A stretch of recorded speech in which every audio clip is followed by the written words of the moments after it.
Hey guys, this is Turok, and in this video, I'm going to be reviewing One Piece chapter 1180, called Omen. I keep forgetting to say the title. Um, and so this chapter, holy crap, this is this is something. This is gonna be the chapter where like the new villain guy shows how tough he is, and in this case, it's not. It's kind of well, they're doing the kind of it's that setup where like some of the other characters can't handle the guy.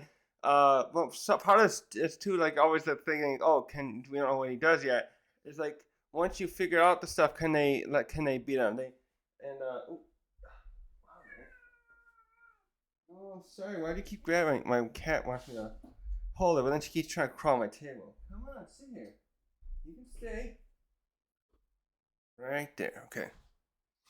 So this is that setup where like we get to see some other characters briefly clash with him, and then it's like okay, who can take him on? Is he undefeatable? It's just that it reminds me of like what they do in a lot of anime. My favorite thing that comes off the top of my head was when uh in the Digimon, the first Digimon season ever, when they met the it was those four megas that set up the that were the new like these bosses that were controlling the stuff in the digital world once they defeated Myotismon, and they all transformed digivolved their Digimon into the ultimate forms, I think, and they all got defeated, and I think even War Greymon and Metal Garurumon had gotten defeated too, and it's just that little setup there.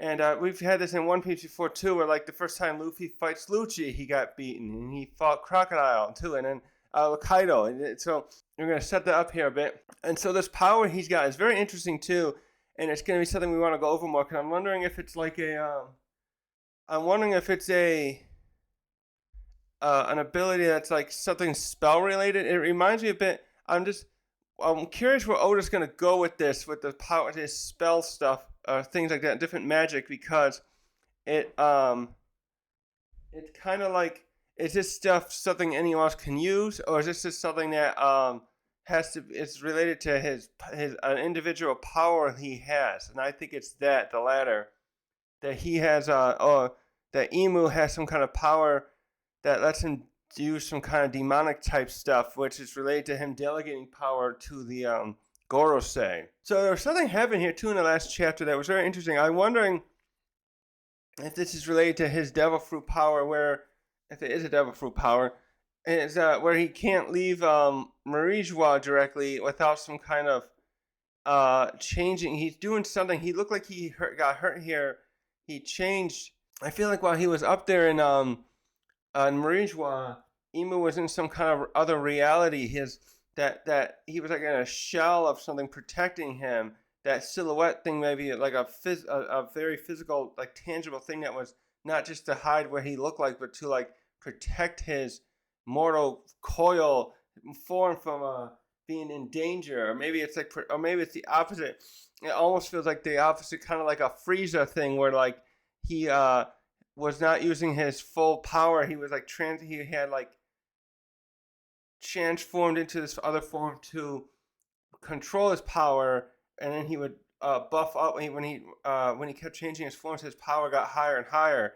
With Frieza, it's technically what that was interesting too. Actually, I gotta bring that up quickly. I was realizing the other day that with the he most of the time with the Saiyans, our heroes in Dragon Ball, it's the same thing.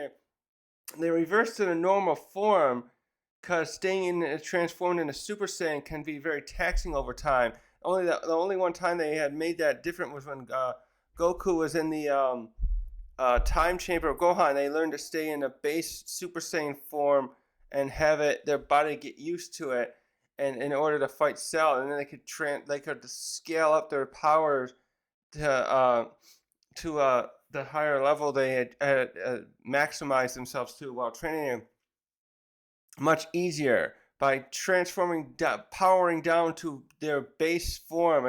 That's what I call it. I think that's like the common term, where they're normal, where the hairs before they were Super Saiyans, and then turning into a Super Saiyan, that has a stamina drain on their body, that at that moment that moments that can take up the ability to hold the transformation longer. So staying in space, Super Saiyan, and transforming higher was much easier for Goku and Gohan, the way they trained it. And I was so sad they never really used that again.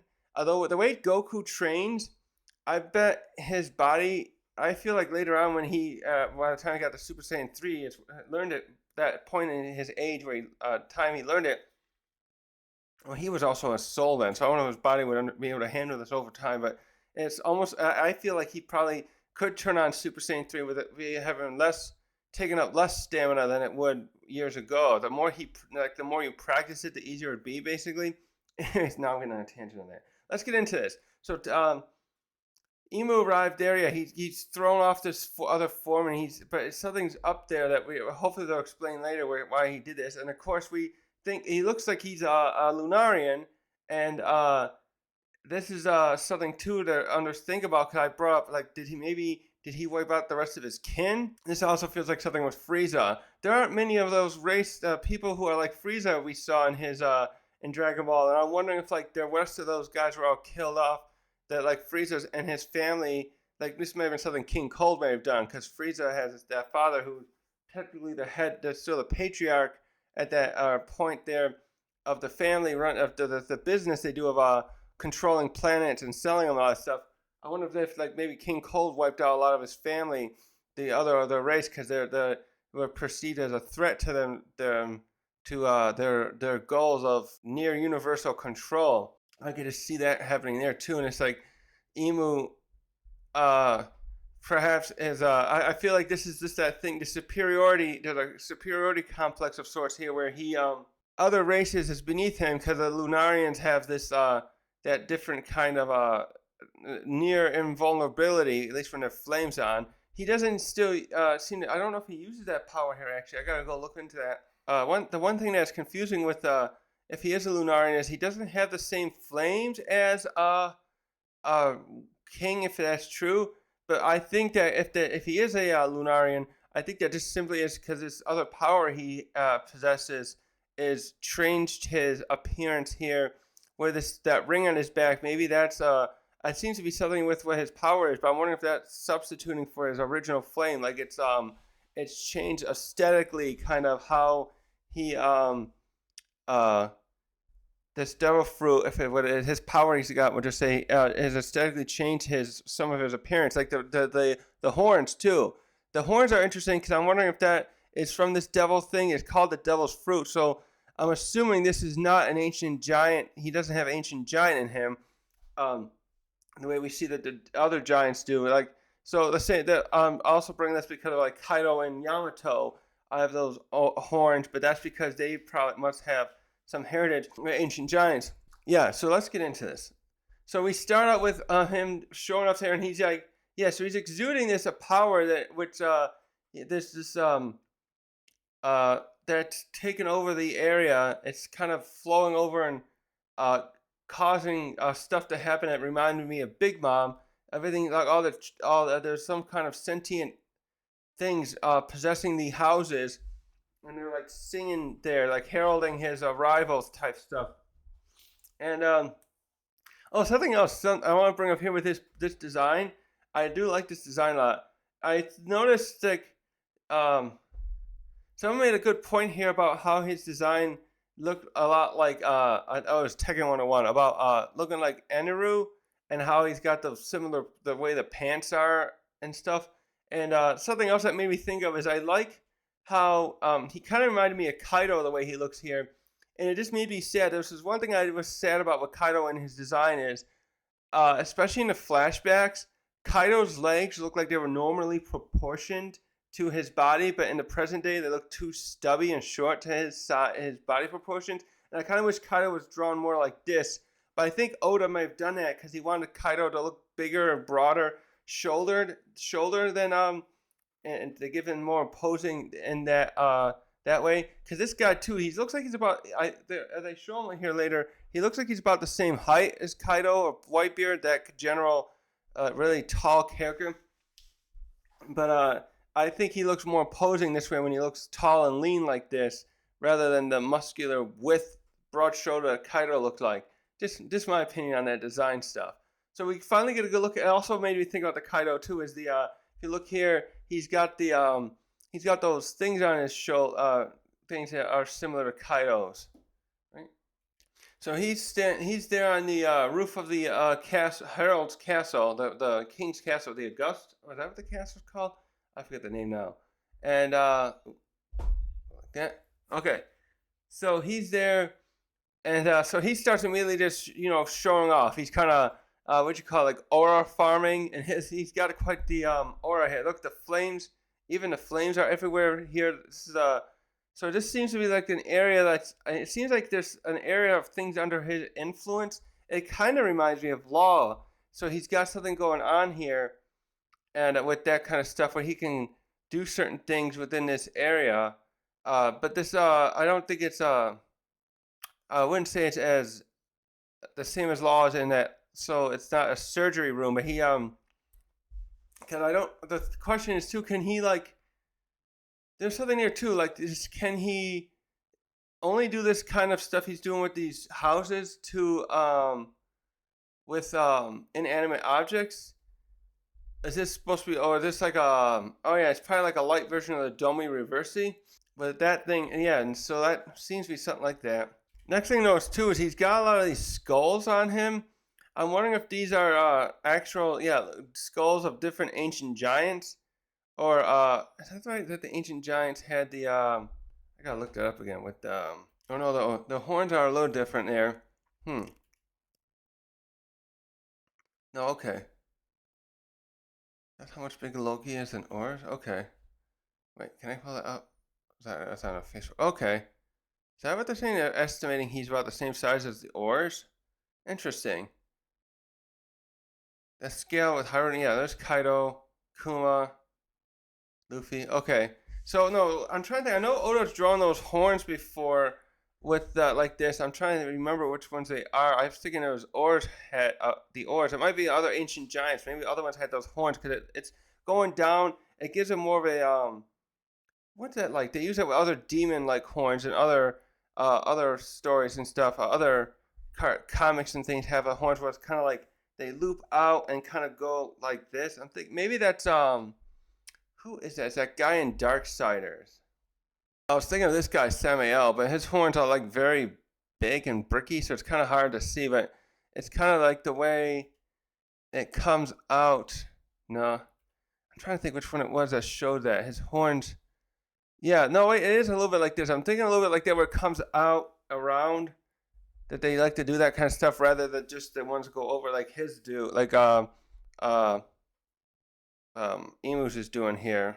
Let's see, let's just go back to this. Okay, that ain't working. So yeah, and he's got some kind of spots all over him.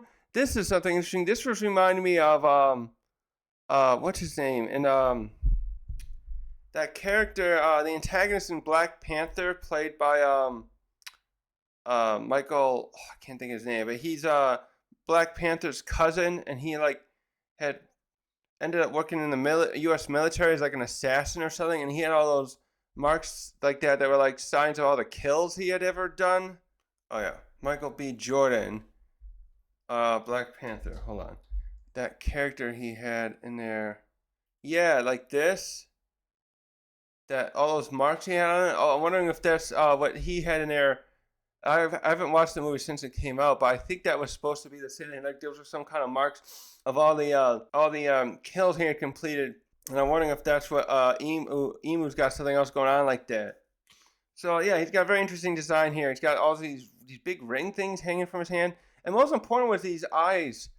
Here, I wonder if this is supposed to be like this thing, like this all-seeing, an all-seeing symbolism here that he can like just see everything in the world and like to try and like a symbolism of his power over the government. Or if it's something more with what he can do. We see a little bit of some stuff he can do today, but the eye thing, I'm not sure where it's related to with that. So the first thing he starts doing then is he asks, like, who's the king of this land?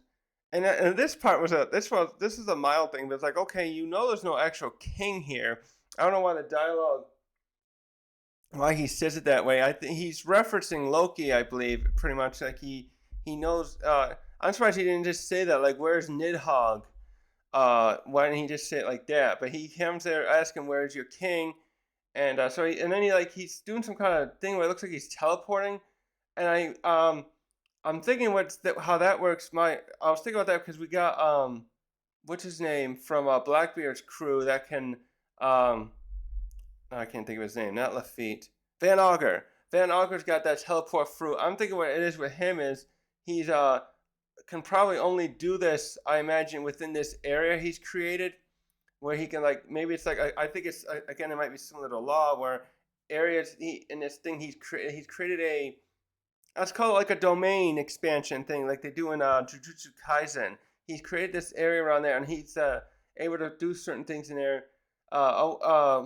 I wonder if that also means like his Domi Reversi is even more powerful. Like, will he try that again on Loki in the next chapter?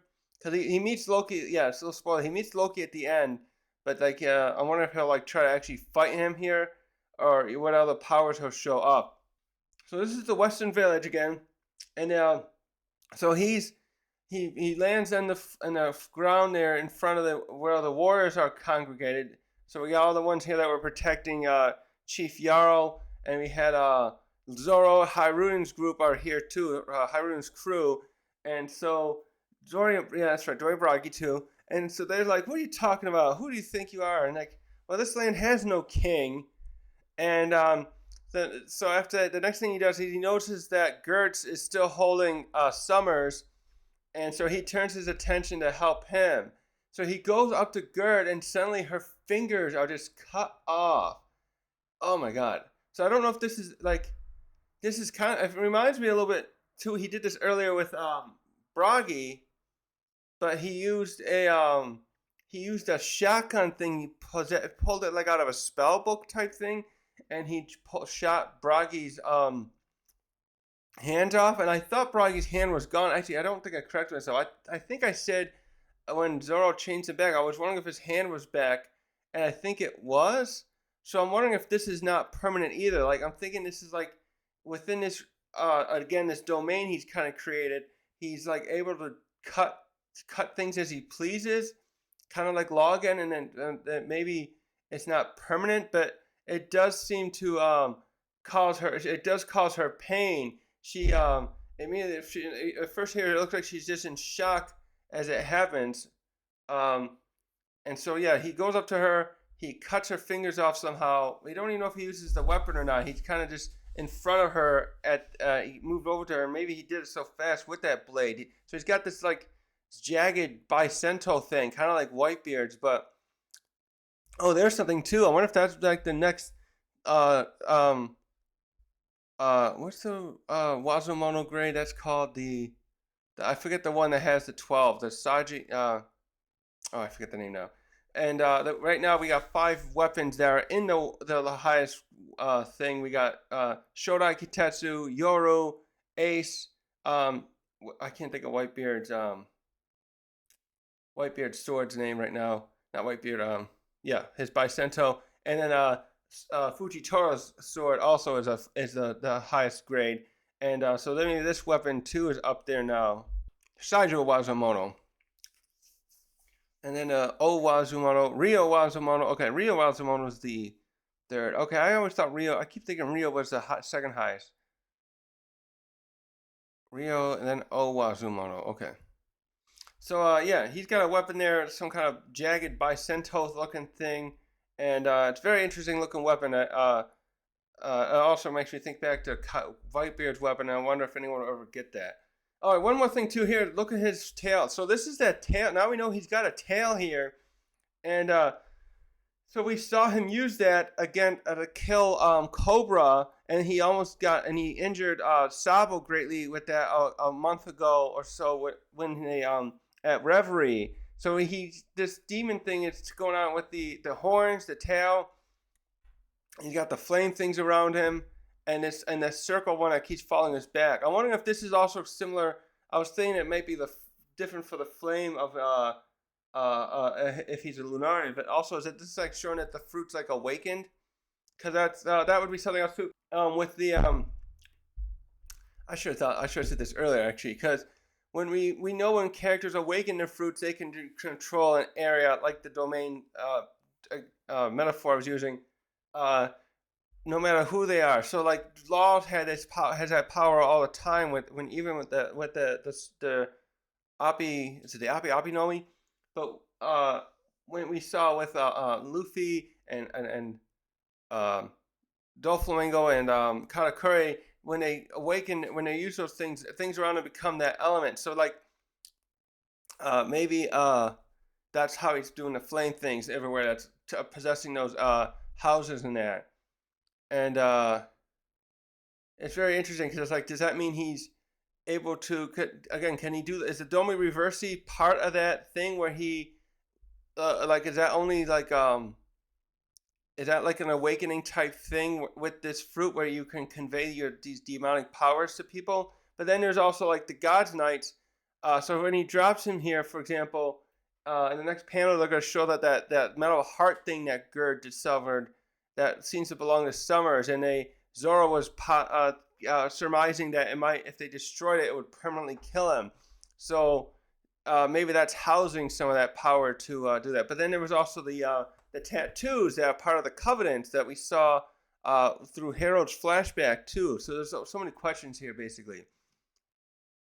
So Gerd gets hurt here. She falls back, and the other's like, "What's going on?"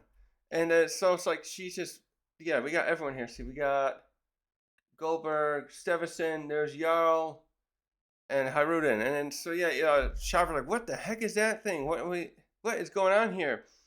And so now Zoro and Haruden square off against him. Yeah, and you can get a little bit of a scale of his height here. They show him different later, but I think he's even taller than this when he's going to fight Sanji later. But and also you can see he's got this cloak on. Yeah, so see, he's got the smoke everywhere. I think that's on the end of his bicento.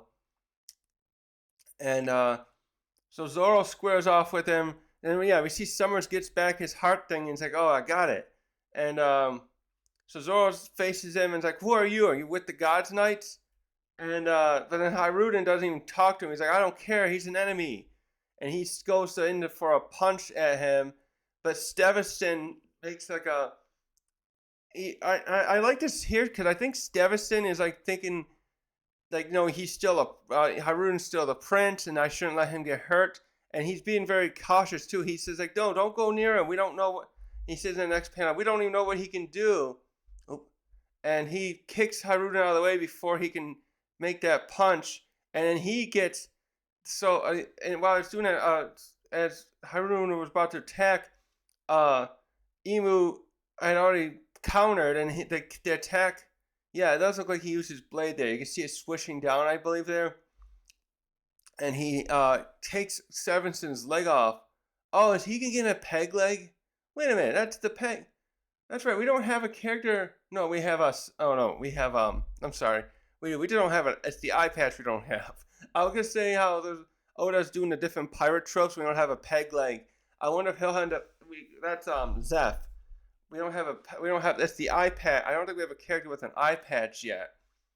No, Stanson, not Stevenson. Why am I saying Stevenson? Right? I'm saying the wrong one.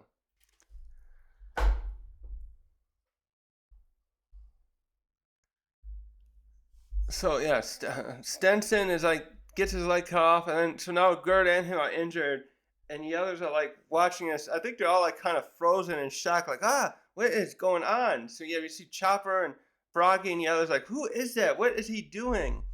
And so the Zoro then comes in with an attack, and he brings in one of his Onigiri attack, and it looks like he's hockeyed it up and everything, but Imu just blocks it with his tail at the last second. So it's interesting too that tail maybe block all the time with like hockey, or is that the demonic looking thing? And here's when he first does this other weird attack now. So he blocked it and it like did nothing. And I think that's one of Zoro's best attacks, right?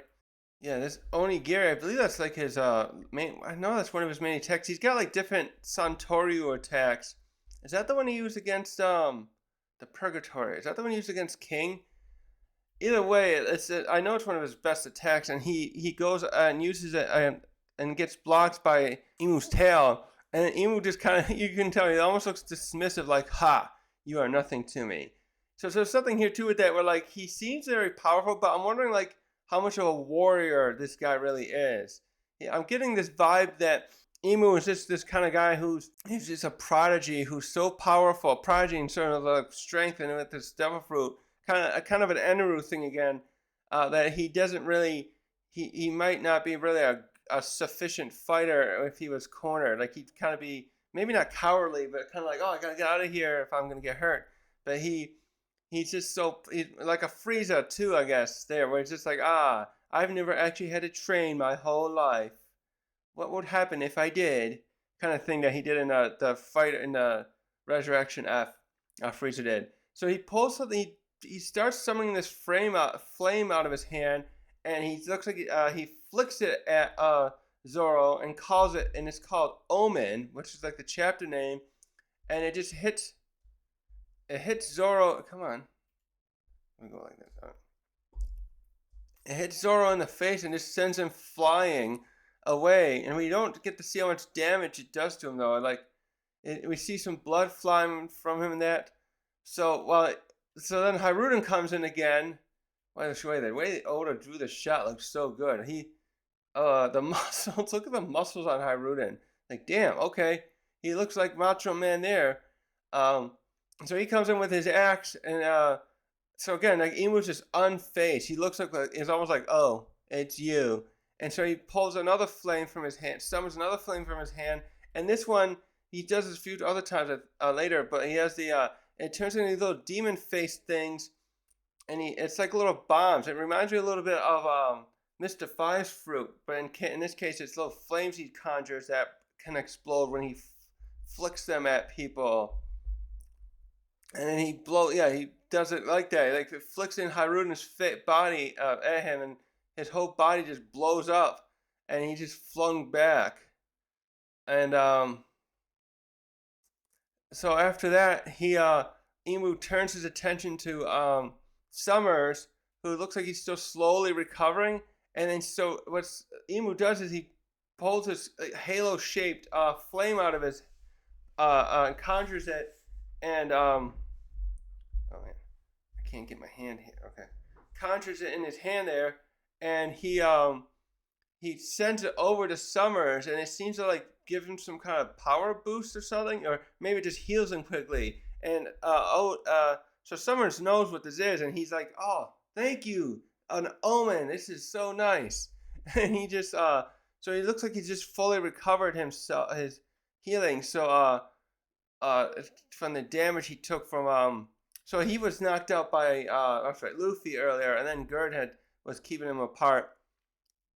So this omen thing has some kind of different effects. So he used it as an attack just a moment ago on Zoro, and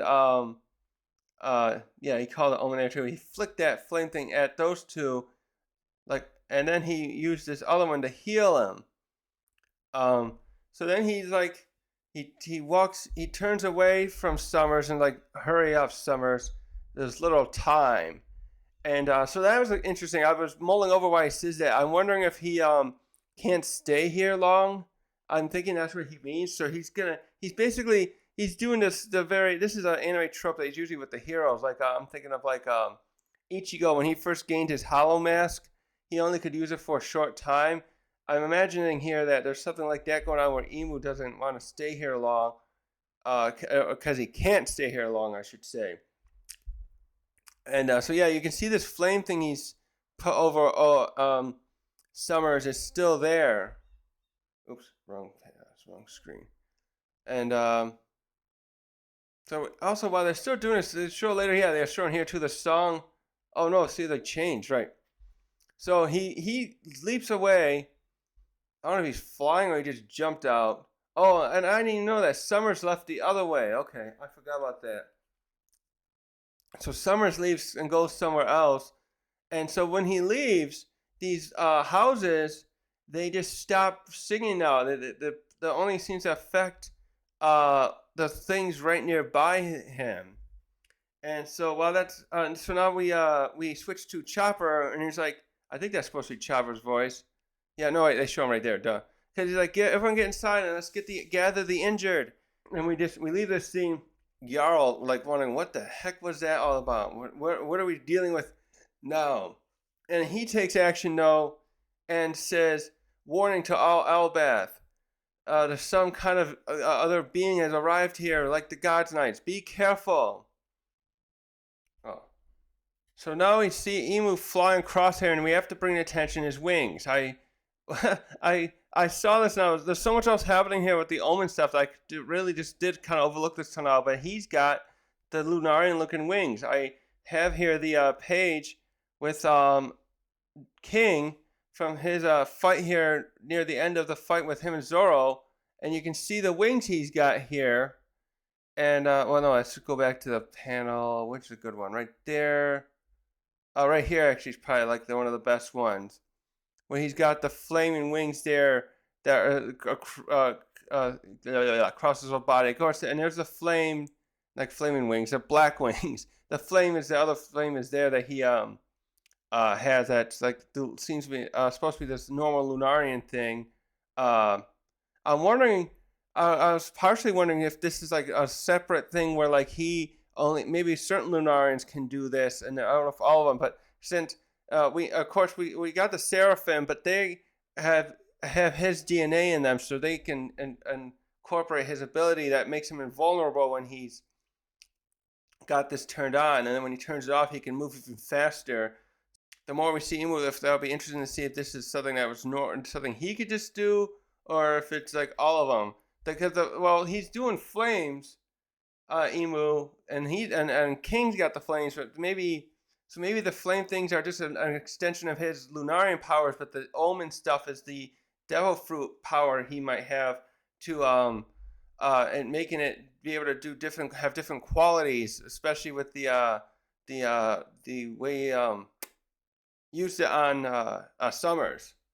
So back to here, he's flying across here, and so he's heading toward I don't know if he was just heading first for Loki and Luffy, but he on his way here he makes his way to where Loki had frozen Gunko's body, and so the other guys are like, we got all the other people hearing this message. So again, Jarl's telling everyone, hey, there's a guy here who's very dangerous. Be careful. Be on your guard. So everyone's like, wait, okay, everyone, you heard the chief. Get ready. And like, oh, and we got some people like, we've had enough of this. What's going on now? There he goes. He goes over to as he's flying across, he sees where Gunko is, and he takes his Bicento thing and he uses the end with the flame thing, and he shoots one of those other. This is where you see the other one. He used it on Hiruden. He shoots out one of these demon-faced bomb things, and he fires it at her to. It almost looked like he destroyed her. It just explodes like it did with Hiruden. But I'm assuming she'll be okay. He probably doesn't want her to be harmed because that's one of his servants. But he doesn't even stop to check. He just keeps going on and flies past as she as that explodes. And so now we leave that for a moment and we go to where Gabon is, and he's like, what the heck is going on? That hockey, it's even crazier than the stuff I remembered that we felt at God Valley. So like, there's definitely a difference. Maybe just I don't know if it's just the intensity or the way. It's probably managing that, and he's probably remembering how, because Imu then did the same thing he did with Gunko and possessed Saint Saturn back then when he fought Rox and the others. So we leave that scene though for a second, and so go to the Loki and the others, and they have found some food, and Loki tried to set it up on fire to cook it, and then he's like, and then he overdid it, and then Luffy's like, oh, look what you did, you ruined it. Oh, that's right, because this stuff was probably in there. I'm guessing this must have been the cafeteria, and because of that, the device that Lilith used, he called it frozen. She said that like it did something where it sucks all the energy out, so a way to put out the flames. And so he tried to cook it up, and he overdid it. And Loki's just like, whatever, man. It's like, we gotta. It's better than trying to eat a frozen. Hurry up and eat. There's something going on out there. We gotta get fueled up. So then, yeah. And Luffy's like, okay, fine. And he's like, I get it. And he just starts eating fast because he's still here. You can see he's still shriveled up from his uh de-transforming. He was in Gear 5 too long for a little bit ago, and so he's eating up, and Loki and Ragnar are eating up together. And I just love this little squirrel. I can't wait.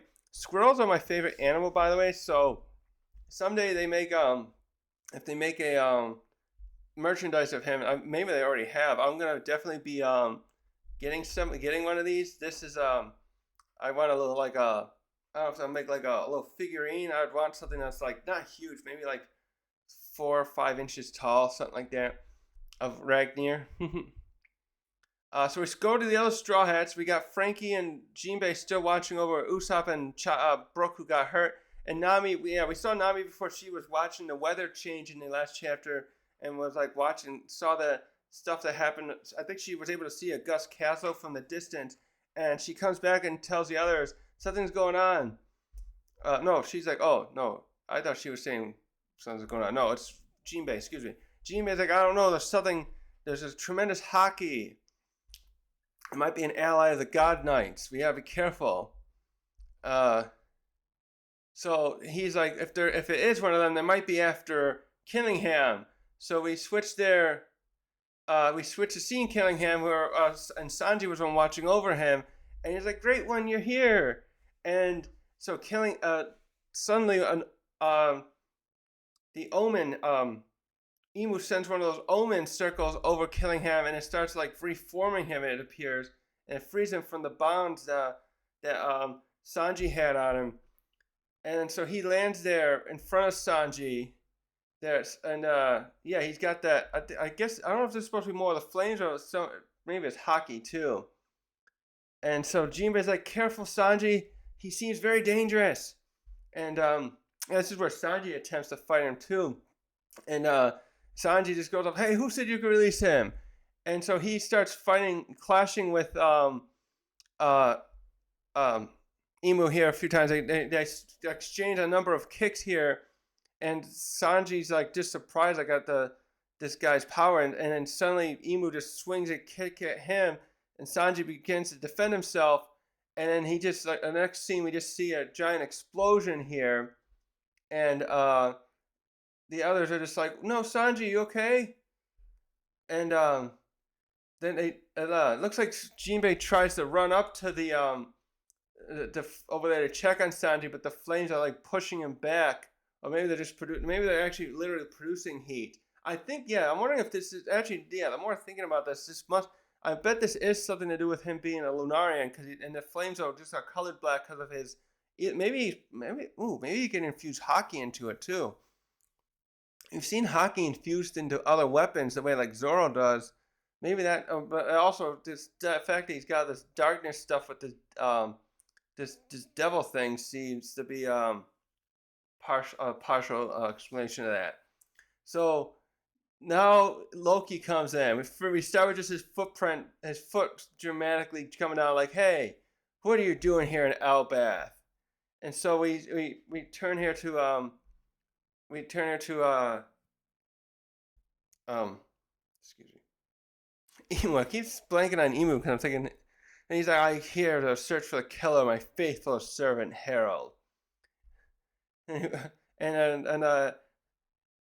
Loki just gets enraged at that. He was never your servant. That Harold was my father, the king of Elbaf. And I'm the one you're looking for. And so he's getting all angry. I don't know if it's through his Haki or it's probably Ragnar. A thunderstorm starts appearing there, and lightning's dropping down everywhere. And it looks like rain maybe starting to produce.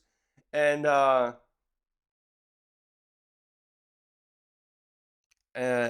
god, it's just such a good shot here. So this is cool too, because we just saw how big he is compared to like Sanji and Zoro. We know he's much bigger than the like I say, it might be like height of Whitebeard or Kaido, and so Imu just looks at him like, "Oh, so you're you must be the one I'm looking for. So it's realizing like you must be Needhog and such. So he's never seen Loki in his real form. Well, no, he kind of did when he was fighting him. In a chapter, 2 chapters ago, but he probably didn't get a good look at him. Loki just quickly transformed and turned him into ice. Anyways, and he's like, so basically, also it's like Loki's kind of saying, "I run this place." I think he's saying, "Oh, that's what the belt reminds me of." I was trying to think earlier if that belt, Emu has on the earlier page was like Kaido's, but Kaido has that corded rope-looking thing on his belt. And Emu's looks like it was fuzzier. I think Loki's got the same kind of belt actually here. And so, and Emu just says, so you. If not for you, all the problems I've been having could have been avoided.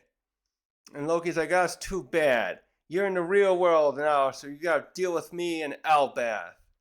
Remember that, clown. So he's like, he's just walking up like, who are you? And you're in my, he's kind of doing that. You're in my turf now. You're gonna deal with me.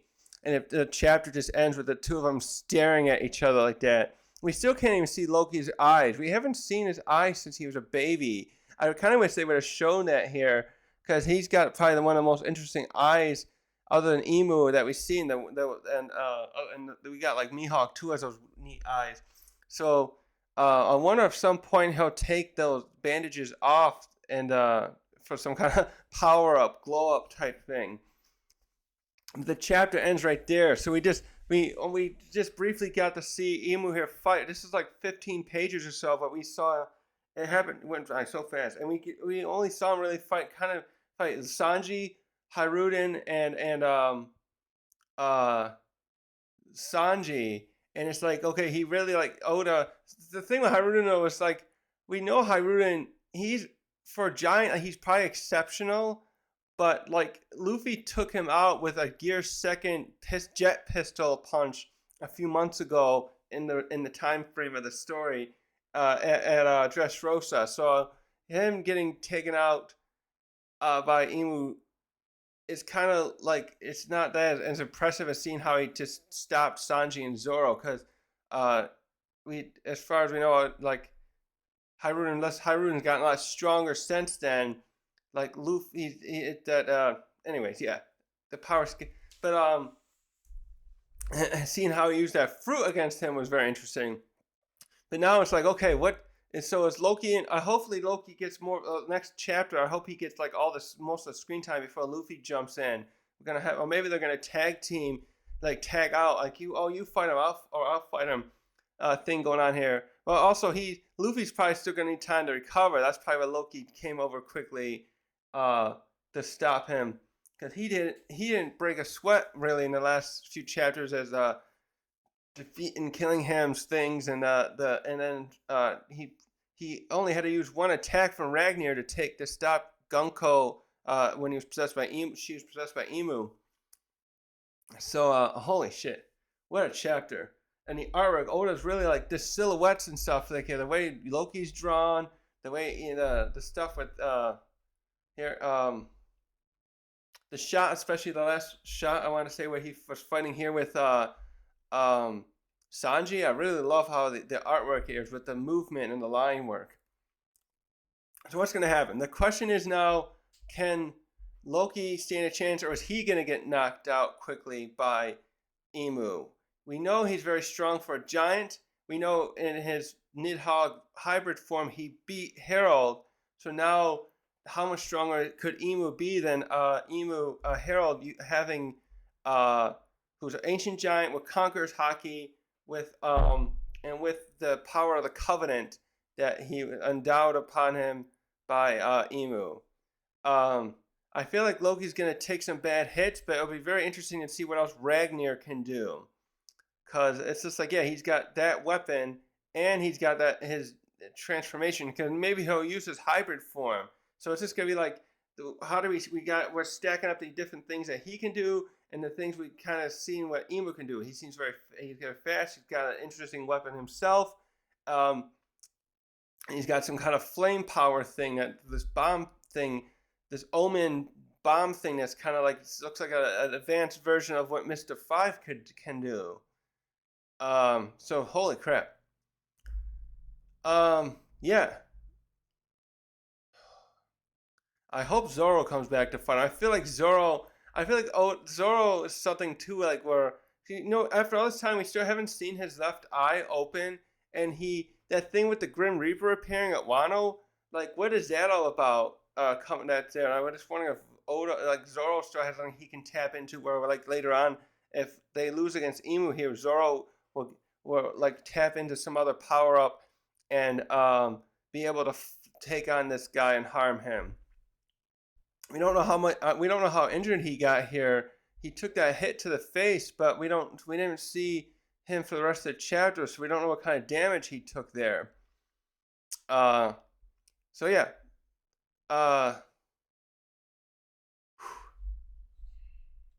Thing I wanted to point to, I'm wondering what that thing he did. I forgot to point out when they show this earlier, when he attacks Gerd.